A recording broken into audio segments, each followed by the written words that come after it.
It's conventional to visit the scene of a fatal accident, to leave flowers. All those lampposts decked with cellophane where poor cyclists have been killed. It's less usual to leave it this long. The night it happened, when P.C. Morrow came to the door, she would have brought me here straight away.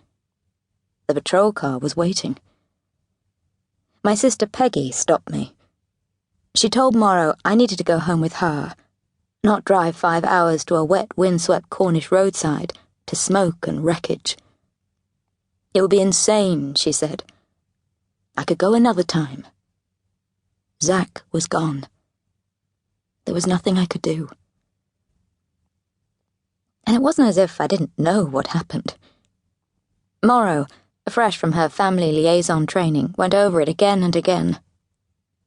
I understood about the lethal combination.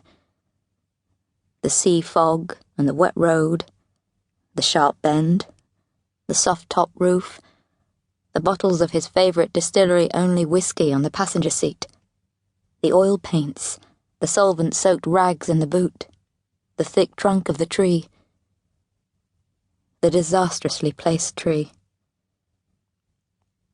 I kept putting it off. People understood. Cornwall was Zack's favourite place. He had a house down there that would need sorting out. They assumed I would get to it in my own time.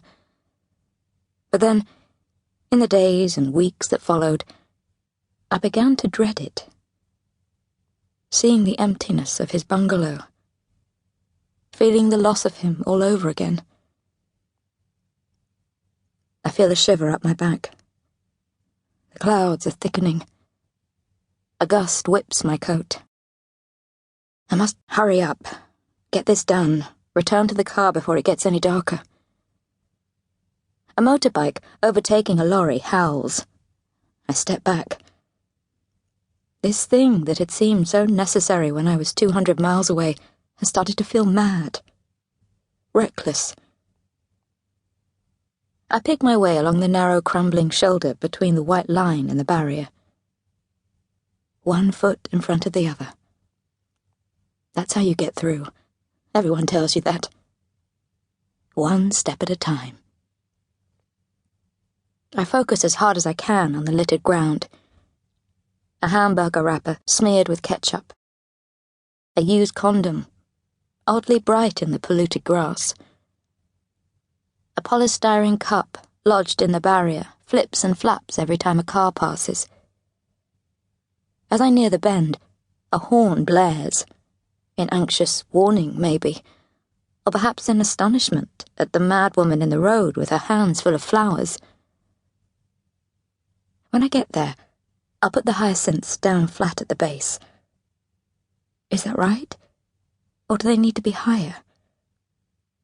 Perhaps I should have thought more about it. Brought sellotape. Zack would know, though he'd hate me for coming. He would take it as an insult, not a tribute. He hated sentimentality. He didn't even like anniversaries. He'd think I was giving in to cliché, or to the advice of others. Who have you been listening to, Lizzie Carter? I can sense the tree's form now, its arms veined against the grey sky. I reach the frayed slash in the hedgerow. Pale green shoots on the tip of each twig. It's callous, the way this hawthorn has regenerated, the way it has bounced back. I glance behind once more, and then I hoist myself over the crash barrier. And there it is. The tree.